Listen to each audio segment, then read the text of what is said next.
अध्याय 23 श्लोक संख्या 19। 18 तक हमने कल किया था, ठीक है।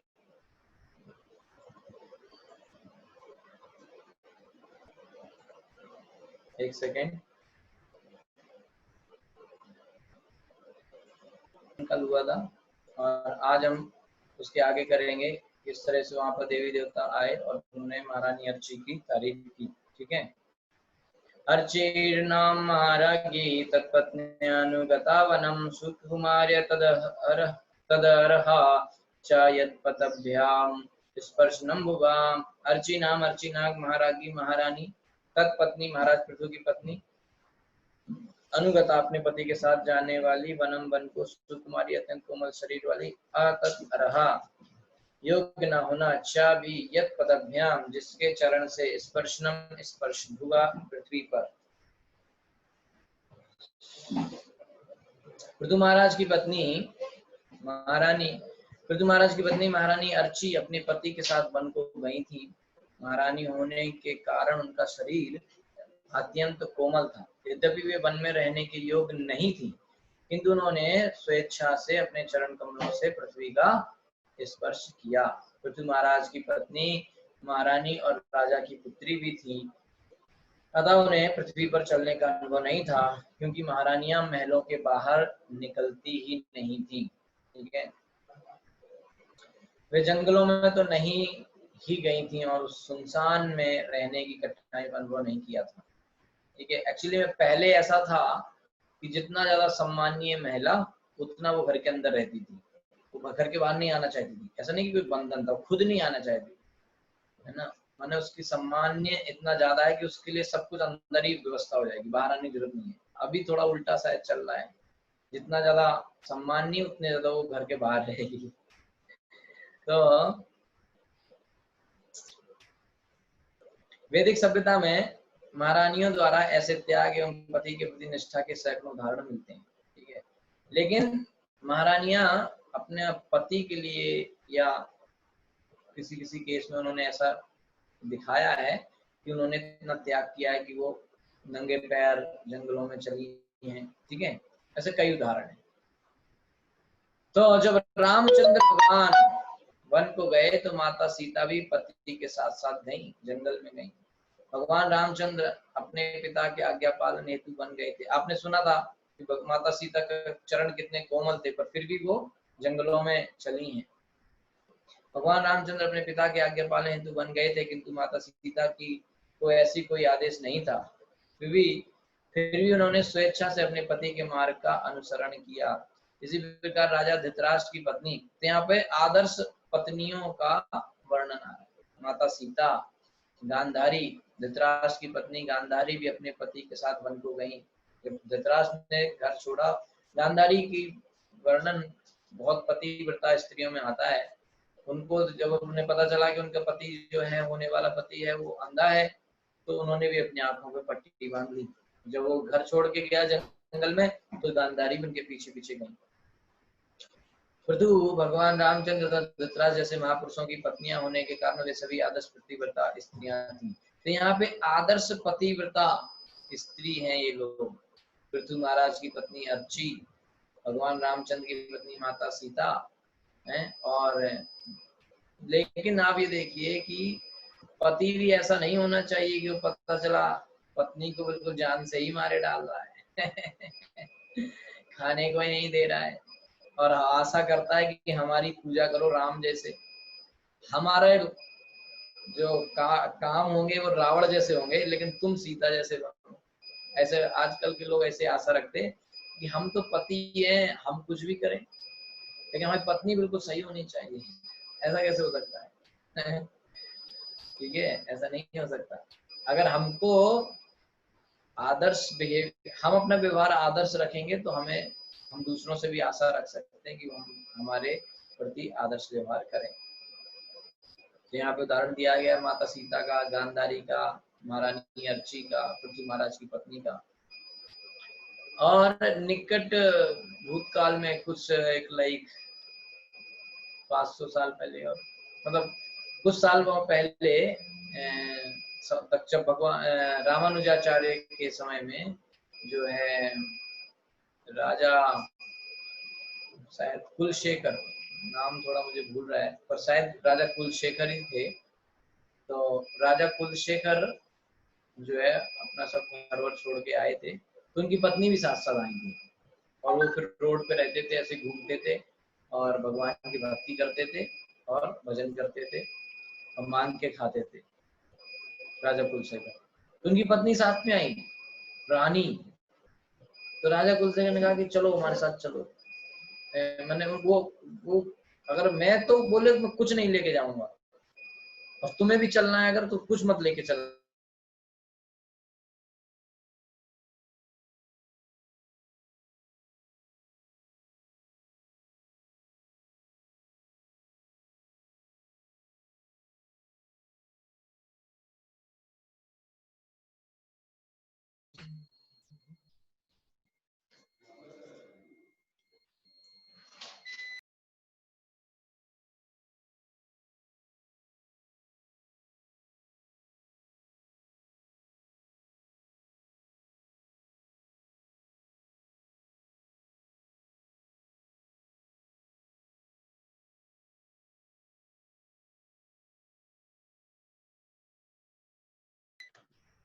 ओके, तो जब महारानी उनके पीछे पीछे गई, वो आगे आगे जा रहे थे, तो जंगल था। तो राजा ने कहा था कि कुछ भी मत लेना, सब भगवान देखेंगे, सब भगवान देंगे हमको, ठीक है। तो ऐसा जब हुआ तो रानी ने कुछ भी नहीं लिया अपने लिए, लेकिन फिर भी उन्होंने सोचा कि ये मैं तो चलो ठीक है, पर ये तो राजा थे, आज तक ऐसा सब जीवन था और ये सब उसमें खाते पीते थे। तो जो राजा की प्लेट थी सोने की बनी हुई, उस प्लेट को उन्होंने ले लिया। उन्होंने सोचा कि हर दिन राजा इसी प्लेट में खाते थे, तो कम से कम एक प्लेट ले लेते हैं। तो राजा की खाने वाली प्लेट उन्होंने, रानी ने अपने साथ ले ली और वो वहां से चले, ठीक है। तो अब जंगल आ गया, चलते चलते जंगल आया। तो जंगल में उन्होंने देखा कि अकेला जंगल था। तो रानी कहती है राजा से कि मुझे ना डर लग रहा है जंगल में। अच्छा, राजा को नहीं पता था कि ये क्या लेके आई है, तो उनको कहते हैं कि मुझे जंगल में डर लग रहा है। तो राजा कहता है तुम महल से कुछ लेके आई हो क्या अपने साथ में? तो कहती है नहीं। राजा कहता है कुछ तो लाई हो आप? तो उन्होंने कहा हाँ, मैं आपके लिए एक प्लेट लेके आई हूँ कि आप इसमें खाना खाते थे, तो आप इसमें ही खाएंगे, इसलिए मैं आपके लिए एक प्लेट लेके आ गई। तो राजा कहता है इसीलिए तुमको डर लग रहा है, इस प्लेट को यहीं फेंक दो तो डर नहीं लगेगा। तो उन्होंने उस प्लेट को फेंक दिया, फिर उनको डर नहीं लगा। तो फिर ऐसा करते करते वो चलते चलते श्रीरंगम पहुंच गए, ठीक है, श्री रंगनाथ स्वामी के यहाँ पे। और वहां पहुंचने के बाद अब उन्होंने कई दिन से कुछ खाया नहीं है, पिया नहीं है, भूखे हैं। तो वो राजा तो भक्त है, उनको कोई दिक्कत ही नहीं हो रही है, तो आराम से बैठे हुए हैं। रात में रोड किनारे दोनों लेटे हुए थे। तो रानी को बड़ा दुख हुआ। राजा को कोई टेंशन नहीं है और रानी को अपने लिए भी कोई टेंशन नहीं है कि मैं भूखी हूँ या ये वो। उनको अपने पति राजा के लिए टेंशन हो रहा था कि ये तो राजा थे अभी तक, अब देखो आज इतने दिन से खाने को भी नहीं मिला है।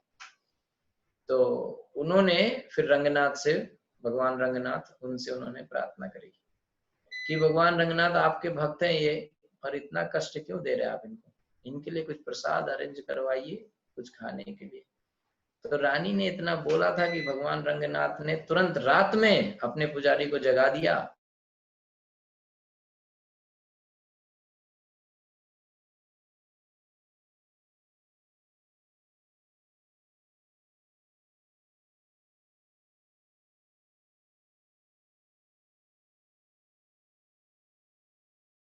पुजारी, अब वो रास्ते में रोड पे चिल्ला रहा है ऐसा कोई भक्त है क्या इस नाम का, ऐसा है क्या, है क्या? तो इस तरीके से जब उन्होंने पूछा तो पुजारी बड़ा आश्चर्यचकित था पहले तो, कि भगवान स्वयं प्रकट हो रहे हैं, बोल रहे हैं कि जाओ मेरे भक्त को खिला के आओ, तो कोई बहुत ही बड़ा भक्त होगा इसका मतलब, कोई साधारण भक्त नहीं होगा। ठीक है कि नहीं। तो इसके बाद वो जब वहां गए, उन्होंने देखा, आवाज लगाई, तो ये वहां पे थे। तो इन्होंने कहा हाँ मैं ही हूँ कुलशेखर, क्या बात है। तो बोले अरे आप तो उनके चरण में प्रणाम वगैरह करने लगे, और बोले यार आप तो इतने बड़े भक्त हैं भगवान के, भगवान ने आपको, रंगनाथ ने अपना जो है स्वयं, भगवान रंगनाथ ने आपके लिए महाप्रसाद भेजा है। ठीक है, तो इस तरीके से जब महाप्रसाद का पूरा थाली, इसमें कई तरह के आइटम रखे हुए हैं। अब उनको बड़ा आश्चर्य हुआ कि एक, मैंने तो भगवान से प्रार्थना नहीं करी, भगवान अपनी तरफ से भेज रहे हैं। तो उन्होंने अपनी पत्नी को पूछा कि तुमने कोई प्रार्थना करी क्या भगवान ने। बोली नहीं नहीं नहीं, बोले नहीं तुमने कुछ ना कुछ बोला है। तो उनकी पत्नी कहती हाँ मैंने ये बोला था कि आपके लिए प्रसाद की व्यवस्था हो जाए बस। राजा कुलशेखर तो इतना गुस्सा हो गए कि आपने भगवान को हमारी सेवा में कैसे लगा दिया, भगवान से कुछ मांग कैसे लिया है। जो मिलेगा भगवान को सब पता है किसको कितना कहाँ देना है, लेकिन आपने डिमांड कर दिया, भगवान को सेवा में लगा दिया, भगवान को डिस्टर्ब कर दिया, बहुत बड़ा अपराध हो गया आज हमसे। तो राजा कहते हैं कि चलो महाप्रसाद आया है तो इनका अपमान भी नहीं कर सकते महाप्रसाद का। तो राजा ने उस पूरी प्लेट में से एक हाथ में जितना आता है उतना खा लिया, और बाकी अपनी पत्नी को दे दिया, तुमको भूख लगी तुम खाओ सब, है ना। तो सब उनका पत्नी ने भी खाया। तो साक्षात भगवान रंगनाथ का प्रसाद था, और उस प्रसाद को खाके उनका, रानी का एक पुत्र पैदा हुआ, और वो बहुत बड़ा वैष्णव हुआ आगे चल के। रामानुजाचार्य के बाद जो दूसरे नंबर पे जो वैष्णव हुए वही हुए, बहुत बड़े वैष्णव हुए। तो ये कोई बहुत पुरानी, हजारों साल पुरानी बात नहीं है, करीब अब रामानुजाचार्य के समय का मतलब 1000 साल पुरानी बात मान लो। ठीक है, मुस्लिम लोग थे वहां पे इंडिया में, तब की बात है।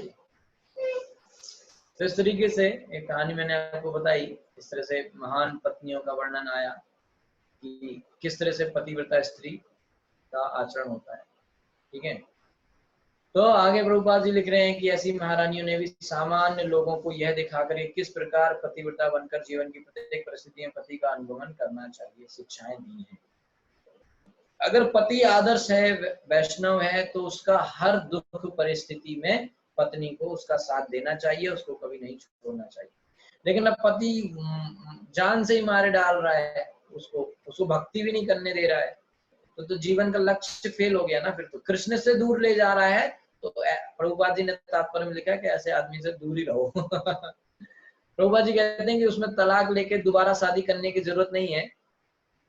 प्रभुपाद जी ने सब 7वें स्कंद में जहाँ पे स्त्रियों के कर्तव्य के बारे में वर्णन आता है, प्रहलाद महाराज, नारद जी के द्वारा युधिष्ठिर महाराज को जो प्रवचन है उसमें, तो वहां पे प्रभुपाद जी कहते हैं कि स्त्री को ऐसा, अगर बहुत ही स्थिति ऐसी है कि वो व्यक्ति भक्ति नहीं करने दे रहा है और बिल्कुल 4 नियम पालन नहीं करता है, अगर पति, यानी कि पति मांस मछली वगैरह खाता है, जुआ खेलता है, नशा करता है, अवैध संबंध रखता है, तो 4 नियम को पालन नहीं करता, भगवान का भजन नहीं करता, तो उससे दूर रहना चाहिए। लेकिन इसका मतलब नहीं कि तलाक लेके और दूसरी शादी कर लो, ठीक है, अलग रहो उससे, है ना।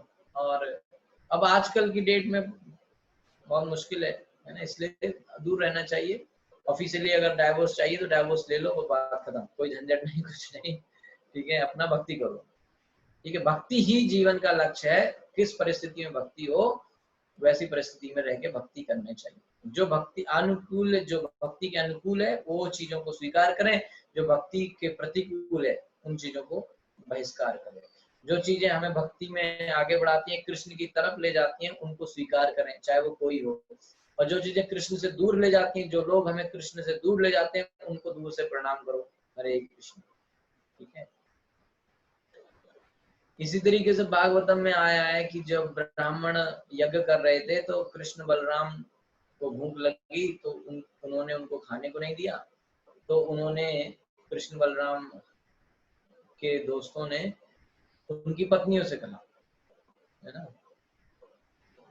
तो कृष्ण बलराम एक्चुअली में कृष्ण बलराम एक बार गए अपने दोस्तों के साथ जंगल में, खेल कूद कर रहे होंगे, भूख लगाई खाने के लिए, उन्होंने कहा भाई क्या खाएं क्या खाएं, तो सारे दोस्तों ने कहा भाई कुछ अरेंजमेंट करवाओ। तो कृष्ण ने कहा कि देखो पास में एक यज्ञ हो रहा है, वहां पे कई ब्राह्मण यज्ञ कर रहे हैं, उस यज्ञ में तो बहुत सारे खाने के आइटम रहते हैं, तुम जाओ और उनसे मांग लेना, वो दे देंगे। तो बच्चे कहते हैं अच्छा ऐसे कैसे दे देंगे यार? बोला नहीं नहीं दे देंगे, अगर ना दे तो हमारा नाम बता देना कि कृष्ण बलराम को भूख लगी है इसलिए मांग रहे हैं। वैसे तो दे देंगे, नहीं दे तो हमारा नाम बता देना, हम लोग तो नंद बाबा के बेटे हैं, सब लोग जानते हैं, दे देंगे। तो लोग गए बच्चे इन्होंने कहा देखो हमें भूख लगी है, हमको दे दो कुछ खाने को। तो ब्राह्मण लोग कहते भाग यहाँ से, कहाँ से चले आए, अरे यज्ञ हो रहा है यहाँ पे, यज्ञ हो जाएगा उसके बाद तो मिलेगा, अभी कैसे दे दें? बोल कर नहीं नहीं नहीं कृष्ण बलराम के लिए चाहिए, अरे तुम यहाँ से निकलो, उनको भगा दिया। तो आए बेचारे बच्चे वापस कृष्ण बलराम के पास खाली हाथ आ गए। तो कहते अरे खाली हाथ कैसे आ गए, कुछ लाए नहीं, उन्होंने दिया नहीं क्या? बोले अरे कुछ नहीं दिया, वो लोग तो डांट डांट के हमको भगा दिया वहां से। तो कृष्ण कहते हैं हमारा नाम नहीं बताया होगा। बोले आपका नाम बताया तो और गालियां पड़ी, पहले तो कम वो हमको डांट रहे थे, नाम बताने से और ज्यादा डांटने लगे तो बोले अच्छा अब क्या करें, भूख तो लगी है। तो बोले अच्छा ऐसा करो, उनकी जो पत्नियां है ना घरों में, उन ब्राह्मणों की पत्नियों से जाके मांगो, वो खाने को देंगे। तो जब उन्होंने देखा वो लोग गए, उनकी पत्नियों को बताया कि कृष्ण बलराम को भूख लगी है, तो उनकी पत्नियां कृष्ण की भक्त थी। तो उन्होंने कहा कि उनके पतियों ने रोका कि नहीं जा सकती तुम, उनके भाइयों ने रोका कि तुम नहीं जा सकती, लेकिन वो सबको छोड़ के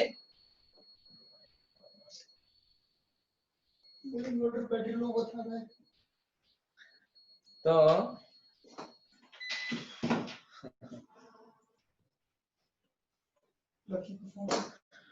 एनीवे इट्स ओके। तो इसके बाद उन्होंने कृष्ण बलराम ने, जब उनके ब्राह्मणों की पत्नियों ने देखा आने लगी, सबने रोका, उन्होंने किसी की बात नहीं मानी और उन्होंने जो है उनको छोड़ के वो बहुत सारा खाने पीने का आइटम सब लेके और कृष्ण बलराम के पास आई और उनको अच्छे से खिलाया। और फिर वो कहती हैं आपने, भगवान कहते हैं बहुत प्रसन्न है आपकी सेवा से, है ना। तो वो कहते हैं कि ठीक है अब आप लोग जाओ अपने अपने घरों में चले जाओ, है ना, हमें भूख लगी थी हमने खाना खा लिया, अब आप लोग अपने अपने घर में जाओ।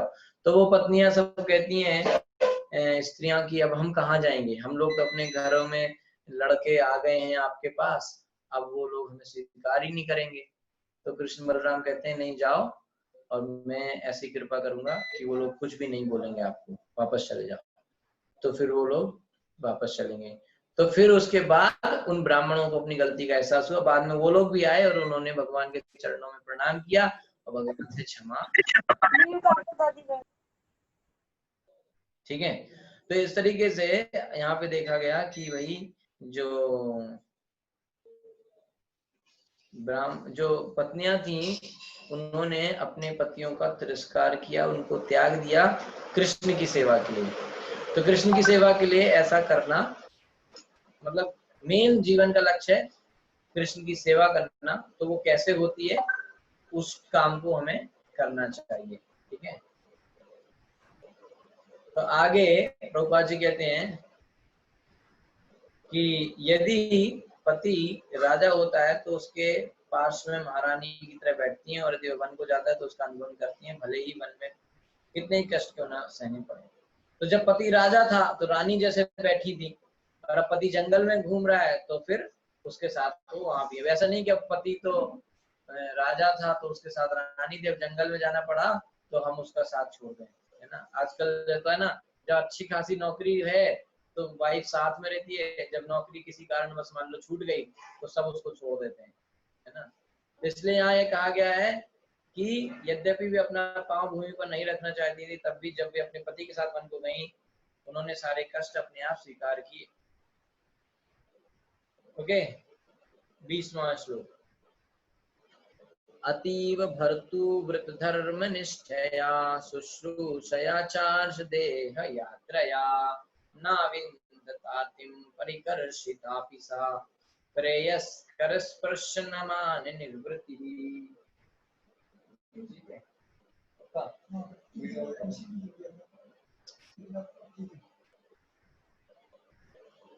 अतीव अत्यधिक भर्तु पति का व्रत धर्म, सेवा का व्रत निश्चया संकल्प से, शुश्रूषया सेवा से, चा भी आर्ष ऋषि के समान देह शरीर यात्रा रहन सहन ना नहीं अविंद देखा आरतिम कोई कष्ट परिकर्षिता भी दुर्बल होने पर भी सा वह प्रिय करा अत्यंत सुखद स्पर्शन स्पर्श मान लगा हुआ निवृत्ति आनंद। यद्यपि महारानी अर्ची ऐसे कष्टों को सहने की अभ्यस्त ना थी, ठीक है, उनको तो कोई आदत नहीं थी ऐसा जंगल में रहने की, तो भी वे जंगल में रहने के अनुष्ठान आदि में उन्होंने ऋषियों की तरह अपने पति का साथ दिया। वे भूमि पर सोती थी और केवल फल फूल और पत्तियां खाती थी, रानी होकर भी। चूंकि वे इन कार्यों के लिए उपयुक्त न थी तब वे अत्यंत दुर्बल हो गईं। पति के उसमें इस तरह से आ रहा है यहाँ वर्णन की वो रानी होके भी बिल्कुल अब पत्तियां खाएंगी तो कहाँ से, उनको फिर तो दुर्बल होना ही पड़ेगा, है ना। लेकिन उन्होंने ऐसा सब क्यों किया? पति का अनुगमन करने के लिए। फिर भी अपने पति की सेवा करने से उन्हें जो आनंद प्राप्त होता था उसके कारण उन्हें किसी कष्ट का अनुभव नहीं होता था। ऐसा ही वर्णन देवहूति का भी है। माता देवहूति वो तो स्वयंभू मुनि इतने बड़े राजा की पुत्री थी, लेकिन जब शादी के बाद अपने कर्दम मुनि के साथ जब रहती थी झोपड़ी में तो बिल्कुल उनकी सेवा करती थी, है ना, बिल्कुल। और वो इतनी यंग होने के बावजूद भी एकदम बूढ़ी दिखने लगी थी, उनका शरीर बिल्कुल दुर्बल पतला हो गया था पति की सेवा करते करते। भर्तु व्रत धर्म निष्ठया शब्द सूचित करते हैं कि स्त्री का धर्म है कि सभी परिस्थितियों में पति की सेवा करे। वैदिक सभ्यता में जीवन के प्रारंभ से ही मनुष्य को ब्रह्मचारी, फिर आदर्श गृहस्थ, तब वानप्रस्थ और अंत में सन्यासी बनने की शिक्षा दी जाती है। स्त्री को सभी परिस्थितियों में पति का अनुगमन करने की शिक्षा दी जाती है। ब्रह्मचर्य अवस्था के बाद मनुष्य गृहस्थ जीवन अपनाता है। स्त्री को भी माता पिता द्वारा शिक्षा दी जाती है कि वे पतिव्रता बने। माता पिता सिखाते हैं बचपन से कि कैसे अपने पति की सेवा करनी है। आजकल तो उल्टा ही सिखा देते हैं, ठीक है। इस प्रकार जब लड़की तथा लड़के का गठबंधन किया जाता है तो दोनों को उच्च उद्देश्य के लिए जीवन अर्पित करने की शिक्षा दी जाती है। तो विवाह इसीलिए कहा जाता है कि विवाह भी एक तरीके से यज्ञ है जिसमें दोनों लोग अपना जीवन देते हैं भगवान की प्राप्ति के लिए, एक दूसरे की मदद करते हुए भक्ति में आगे बढ़ना चाहिए, ये विवाह करने का उद्देश्य है, ठीक है। तो आजकल तो लोगों को पता ही नहीं कि शादी करते क्यों है, ठीक है। बहुत सारे लोगों को नहीं पता शादी क्यों करते हैं। ऐसा मैंने कई लोगों को पूछ भी लिया, ठीक है, कि आप क्यों करना चाहते हो शादी, पता ही नहीं, बस कर रहे हैं। सभी करते थे, हम भी कर रहे हैं। कई तो ऐसे तो थे करनी तो पड़ेगी, क्यों, कोई संविधान में लिखा है कि आप शादी नहीं करोगे तो ये धारा लग के आपको इतने साल की जेल हो जाएगी। नहीं नहीं नहीं, करनी तो पड़ती है। क्यों करनी पड़ती है भाई, कोई जबरदस्ती है, लेकिन क्या करे, करनी पड़ती है। तो पता नहीं है जीवन का उद्देश्य क्या है, शादी करने का उद्देश्य क्या है, ऐसे ही कर लो। तो यहाँ पे बताया जा रहा है कि जीवन का पति पत्नी दोनों एक दूसरे की मिलके जो है एक दूसरे की मदद करते हैं भक्ति में आगे बढ़ने की, और जीवन के अंत में कृष्ण भक्ति को प्राप्त होते हैं। तो लड़के को शिक्षा दी जाती है कि वह जीवन के इस महान उद्देश्य के लिए अपना कर्तव्य निभाए, और लड़की से कहा जाता है कि पति का अनुगमन करे। यानी कि लड़के को बचपन से, अगर किसी का बच्चा है, बेटा है, तो उसको बचपन से शिक्षा दो कि वो कृष्ण का भक्त बने, और किसी की बेटी है तो उसको बचपन से शिक्षा दो कि आगे चल के अपने पति की सेवा करे। क्यों? पति से भक्ति करेगा, पत्नी उसकी सेवा करेगी, हम चले जाएंगे, प्रॉब्लम सॉल्व, ठीक है। पतिव्रता स्त्री का कर्तव्य है कि गृहस्थ जीवन में, अब इसमें कोई बड़ा छोटा नहीं है, बस जिम्मेदारी बांट दी गई है, डिपार्टमेंट है ना, कि आपको ये करना है, आपको ये करना है, और पूरा टीम वर्क करके उद्देश्य है कि भगवान के धाम को जाना है। तो पतिव्रता स्त्री का कर्तव्य है कि गृहस्थ जीवन में वो अपने पति को सही प्रकार से प्रसन्न रखे, ठीक है, ठीक है। तो पतिव्रता स्त्री का क्या कर्तव्य है कि शादी के बाद वो अपने पति को हर तरीके से प्रसन्न रखे, और जब पति पारिवारिक जीवन से निवृत्त हो, ये भी जरूरी है। ऐसा नहीं कि वो मरते दम तक पत्नी के साथ ही बैठा हुआ है, बच्चों के साथ बैठा हुआ, बच्चों के बच्चों के बच्चों के बच्चों के साथ भी बैठा हुआ है, ठीक है। एक समय बाद उसको वानप्रस्थ भी लेना होता है, ठीक है। आजकल बड़ा चक्कर खराब है, लोग बच्चों से कहते हैं शादी कर लो, वो कहेगा नहीं करनी, अरे करनी होती है, सब परंपरा चली गई है, शादी तो भगवान ने बनाई है, भगवान के नियम बने हैं। अच्छा, तो फिर वानप्रस्थ भी तो बनाया, लेकिन उतने समय कोई नहीं बोलता कभी तू निकल, जैसे शादी नहीं कर रहा तो सब बोलते तू कर शादी कर ले भाई, लेकिन जब शादी करके छोड़ना होता है तब कोई नहीं बोलता है कि तुम जो है निकलो घर से, तब कोई नहीं बोलता कि भैया शास्त्र में लिखा था कि शादी करनी चाहिए तो हमने कर ली थी, लेकिन ये भी तो लिखा था कि 50 साल होने बाद घर छोड़ना चाहिए, तो तब नहीं कोई निकल यहाँ से, तब नहीं कोई भगा रहा है किसी को। तो अल्टीमेटली शास्त्र का सहारा लेते हैं, पर करना सबने इंद्रिय भोगी है। ठीक है, तो जब पति पारिवारिक जीवन से निर्वृत्त हो तो वो वन को जाए, वानप्रस्थ जीवन या वनवासी जीवन बिताए। ठीक है, उस समय पत्नी को अपने पति के साथ रहकर उसकी वैसी ही देखभाल करनी चाहिए जैसे कि गृहस्थ जीवन में करती थी। तो जब पति वानप्रस्थ आश्रम लेता है तब पत्नी उसके साथ रहती है, उसकी सेवा करती है।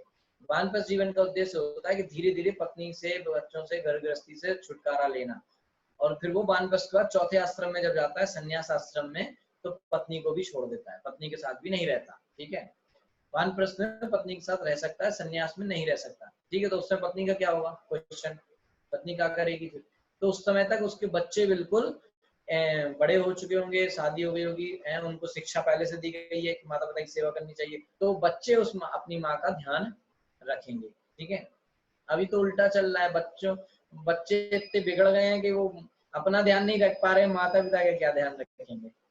तो किंतु जब पति संन्यास ग्रहण करे तो पत्नी को घर लौटकर साध्वी बनकर अपने बच्चों तथा पुत्र वधुओं, लड़का और बहू के साथ आदर्श प्रस्तुत के साथ रह के आदर्श जीवन प्रस्तुत करना चाहिए, उन्हें दिखाना चाहिए किस प्रकार तपस्वी जीवन बिताया जाए। तो माता जो होती है, सबकी में गड़बड़ हर तरफ से हो रही है। क्या बताया जा रहा है कि जो संन्यासपति ने संन्यास ले लिया, तो सास आए, माँ अपने बेटा और बहू को सिखाए कि कैसे तपस्वी जीवन जिए, कैसे वैराग्य अपनाए। लेकिन आजकल उल्टा होता है, सास ही कहती है तू और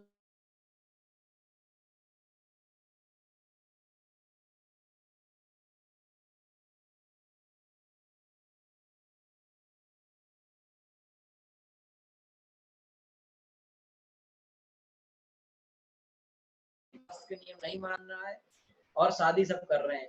शादी एक बहुत बड़ा गेम है, जो इसके नियम नहीं फॉलो करेगा उसमें बुरा फंस जाएगा। ठीक है, अगर नियम मालूम है तो कोई दिक्कत नहीं है। जैसे आपको कोई एक कॉम्प्लिकेटेड कोई मशीन मिल जाए और उसको कैसे चलाना है आपको नहीं पता, तो बस फिर क्या है, तो बेकार है ना। इसी तरीके से शादी, अगर सारे नियम आप नहीं फॉलो कर रहे हैं तो आप इतने कर्म के बंधनों में फंस जाएंगे कि नरक निश्चित है। लेकिन अगर आप शादी कर रहे हैं और आपको नियम मालूम है, आप फॉलो कर रहे हैं, तो आप भगवान के धाम जा सकते हैं।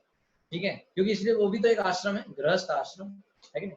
तो जब श्री चैतन्य महाप्रभु ने संन्यास ग्रहण किया तो उनकी पत्नी विष्णु प्रिया देवी ने भी अपने पति की गृहस्थता के कारण तपस्वी जीवन बिताने का व्रत ले लिया। यद्यपि उनकी आयु केवल 16 वर्ष की थी। जब भगवान चैतन्य महाप्रभु ने संन्यास लिया तो उनकी पत्नी विष्णु प्रिया देवी 16 साल की थी बस। तो वो क्या करती थी, पति ने तो संन्यास ले लिया, तो जब पति संन्यास ले ले तो पत्नी भी घर में रहती है लेकिन तपस्वी का जीवन जीती है। कई लड़कियों को लगता है कि हम भी सन्यासी बन जाएं, तो आप बन सकते हैं, पर आपको बाहर घूमना नहीं, आपको घर में रह के सन्यासी वाला जीवन जीना है। तो वे माला जपती थी और एक माला पूरी, विष्णु प्रिया देवी क्या करती थी, एक माला जैसे माला जपती रहती थी, एक माला पूरी होने के बाद चावल का एक दाना इस साइड रखा, एक माला होने पे एक चावल का दाना उठा के इधर रखा। इस प्रकार जितनी माला करती थी उतने चावल के दाने इधर रखती थी, और उतने जितने भी चावल के दाने हो गए उतने चावल के दानों को पकाती थी, भोग लगाती थी और उनको ही खाती थी। दिन में जितनी माला की उतने चावल के दाने इधर खिसकाए, उतनों को पकाएंगी, उतनों को ही खाएंगी। ये तपस्वी का जीवन था, क्योंकि उनके पति सन्यासी है। ठीक है, इसे कहते हैं तपस्या। आज भी भारत में विधवाएं अथवा वे स्त्रियां जिनके पति संन्यास ग्रहण कर लेते हैं, वो स्त्रियां अपने बच्चों के साथ